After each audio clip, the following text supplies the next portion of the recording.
Episode की शुरुआत वहीं से होती है जहां पर एपिसोड 1 खत्म हुआ था। संग जिनवू ने सारे आइस बियर्स और उनके बॉस को खत्म कर दिया था। तभी जिनवू के अराइज कहते ही डेड आइस बियर आर्मी उसके ब्लैक शैडो आर्मी में तब्दील हो जाती है। वैसे आपने सोलो लेवलिंग का फर्स्ट एपिसोड तो देख ही लिया होगा, अगर नहीं देखा है तो जाकर पहले उसे देख लो, तभी आपको ये एपिसोड में मजा आएगा। और आपको कोई और भी एनिमे या सीरीज का एक्सप्लेन वीडियो चाहिए तो कमेंट बॉक्स में लिख दो, मैं उसका कर दूंगा एज योर विश। और आपने लिख लिया है तो चलिए एपिसोड में आगे बढ़ते हैं।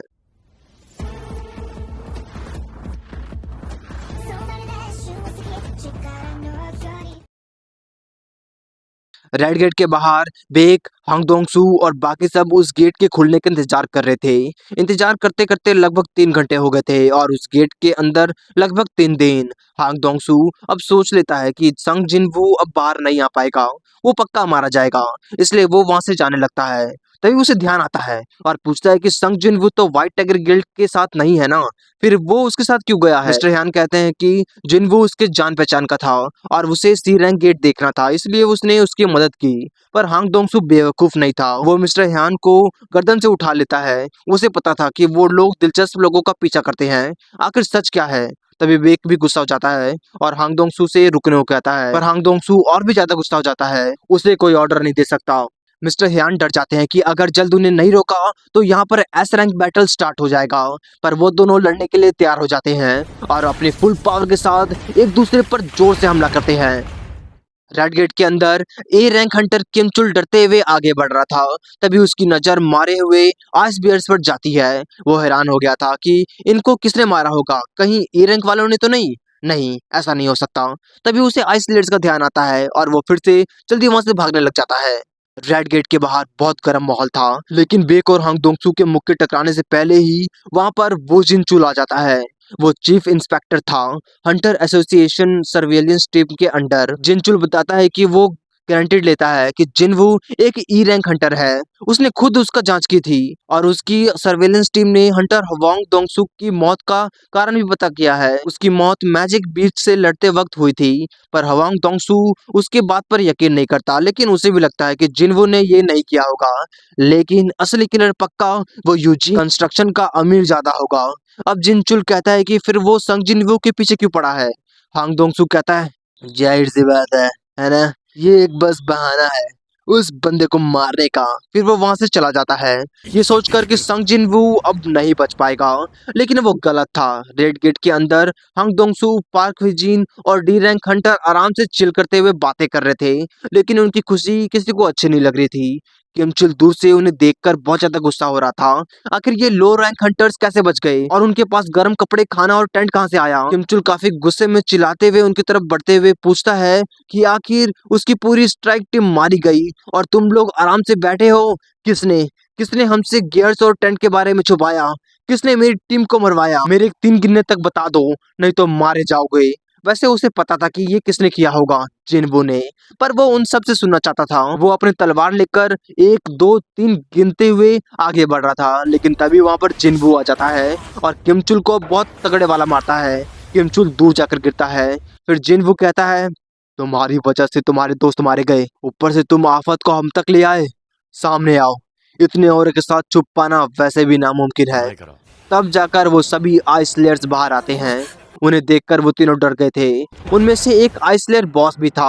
वो कहता है, चखने वाली बात है, इस खचरे में कोई काम का भी है। उसका जवाब देते हुए जिनवू कहता है, क्या कहा, तुम हमें कचरा कह रहे हो, जबकि तभी बॉस कहता है कि तुम हमारी भाषा जानते हो। ये सुनकर तो बाकी तीनों भी शॉक हो जाते हैं कि आखिर उसे मॉन्स्टर्स की भाषा कैसे आती है। वैसे जिन्वू को भी नहीं पता था कि वो कैसे समझ पा रहा है।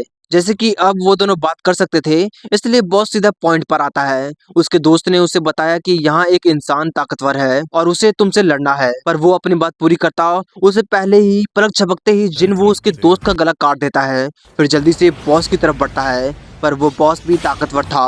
वो अपने तलवार से जिन्वू को रोक देता है। बॉस को तो कुछ नहीं होता, पर जिन्वू उसकी घोड़े को मारकर नीचे गिरा देता है। बॉस दिलचस्पी दिखाते हुए कहता है, अब ये दिलचस्प होता जा रहा है, तुम इंसान नहीं हो फिर भी इंसान की तरह नाटक क्यों कर रहे हो। ओह, शायद तुम्हें पता नहीं है कि हमें एक आवाज सुनाई देती है जो हमें इंसानों को मारने का बोलती है, लेकिन वो आवाज हमें तुम्हें मारने के लिए नहीं कह रही। जिन्वू को उसकी बात बिल्कुल भी समझ नहीं आती, पर आवाज शायद वो सिस्टम की आवाज जैसी होगी। तभी बॉस कहता है कि उन्हें लड़ने की जरूरत नहीं, वो बातचीत से मामला खत्म कर सकते हैं। तुम मुझे इंसान दे दो और हम तुम्हें छोड़ देंगे। पर जिन्वू पूछता है कि आखिर वो है कौन और उन्हें इंसानों से क्या दुश्मनी है। बॉस कुछ बताता उससे पहले ही बॉस फिर से रिबूट हो जाता है और वो सेम सवाल करता है, उन इंसानों को हमारे हवाले कर दो और हम तुम्हें छोड़ देंगे। पर जिन्वू ऐसे कैसे मान जाता। अब बॉस कहता है कि हमसे दुश्मनी महंगी पड़ेगी, हम संख्या में भी तुमसे ज्यादा हैं। पर ऐसे कैसे। जिन्वू जल्दी से अपनी ब्लैक शैडो आर्मी बुलाता है, जिसमें थी ब्लैक नाइट्स, आइस बियर्ड्स और मैजिक आर्मी। जिन्वू की आर्मी देखकर बाकी तीनों भी बुरी तरह घबरा जाते हैं कि आखिर वो है कौन। जिन्वू और बॉस बिना टाइम वेस्ट किए अपनी आर्मी के साथ एक दूसरे पर टूट पड़ते हैं। ब्लैक शैडो आर्मी और आइस लेयर आर्मी एक दूसरे पर बुरी तरह हावी हो रही थी। युद्ध देखते हुए बाकी तीनों वहां से भागने का फैसला लेते हैं, क्योंकि उनकी इस लड़ाई में कोई जरूरत नहीं थी। कुछ आइस लेयर्स उन्हें भागते हुए देख लेते हैं और उन तीनों पर तीर से निशाना साधते हैं, पर वो हमला करते उससे पहले जिन्वू जल्दी आकर उन तीनों आइस लेयर को बुरी तरह काट देता है। जिन्वू उसकी आर्मी से तो लड़ सकता था, लेकिन उसके बॉस से नहीं, क्योंकि उनका बॉस उससे काफी ज्यादा ताकतवर था। अगर जिन्वू और ईग्रिस एक साथ भी उस पर हमला करे तो फिर भी उसे हराना मुश्किल होगा। बॉस जिन्वू से कहता है कि उसका नाम वारका है, तुम्हारा नाम क्या है।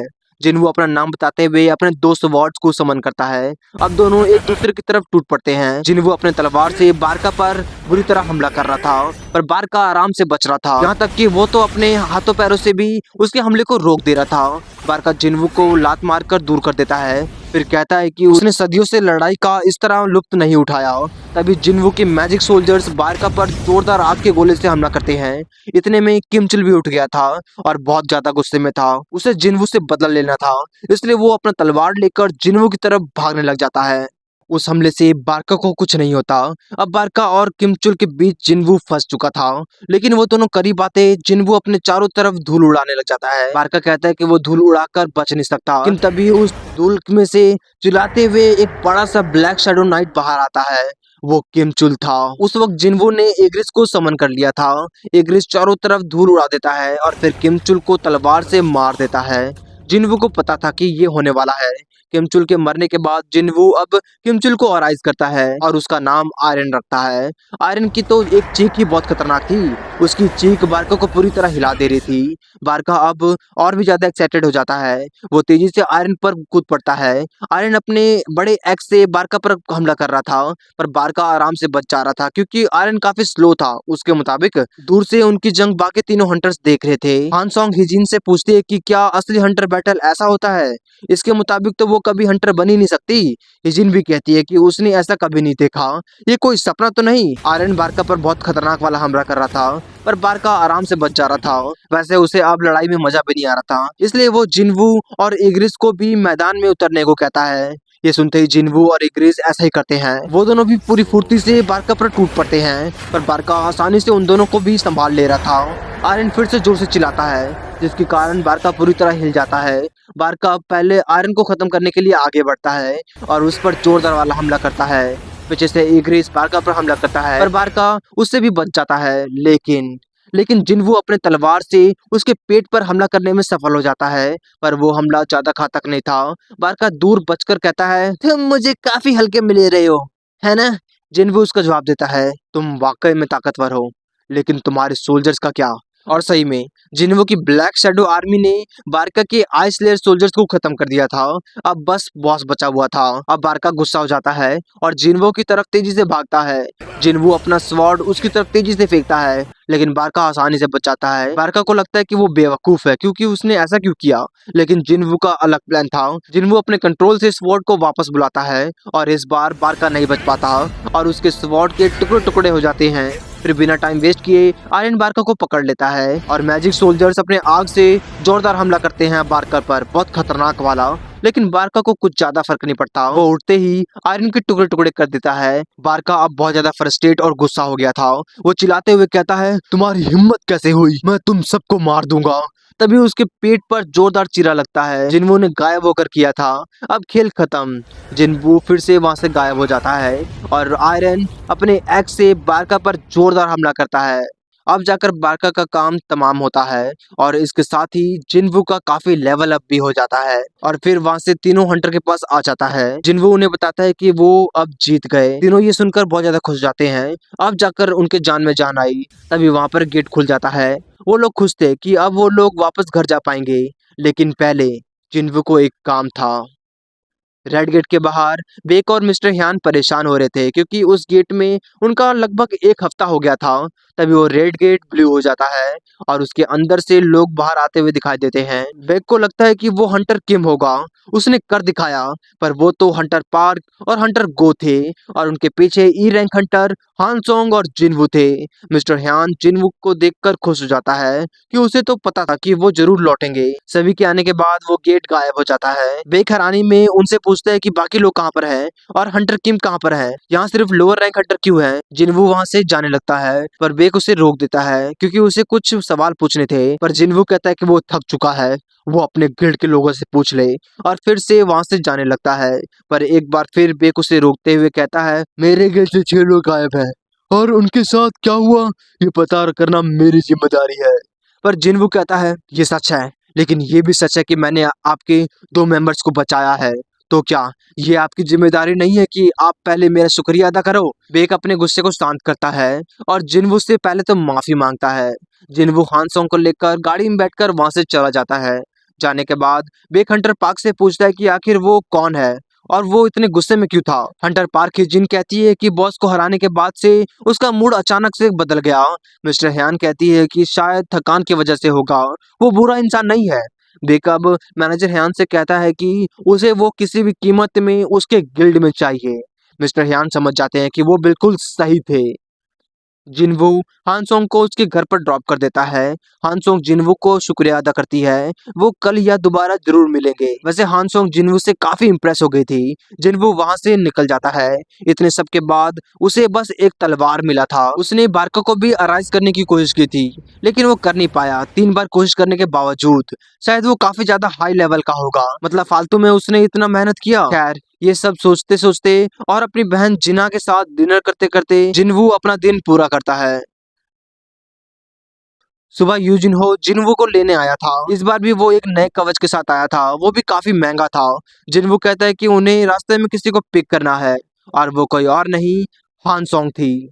हानसोंग गुड मॉर्निंग कहकर गाड़ी में बैठ जाती है और फिर जिनवू से शुक्रिया कहती है। हानसोंग जिनवू से अजीब अजीब सी बातें करने लग जाती है कि तुमने अच्छे से नींद तो ली ना, तुम रात में लेट आई थी, क्या तुमने अच्छे से सोया। उन दोनों की हरकतें और बातें सुनकर जिनो को बहुत ज्यादा शौक लगता है। क्या यहाँ वही हो रहा है जो वो सोच रहा है। जिन्हो कहता है, बस आपको पता है ना मिस हान अंडर एज है। जिनवू कहता है, तो जिनवू को बहुत ज्यादा शौक लगता है और बात काटते हुए कहता है कि भूल जाओ मैंने जो भी कहा। और फिर वो तीनों वहां से निकल जाते हैं काम को खत्म करने के लिए।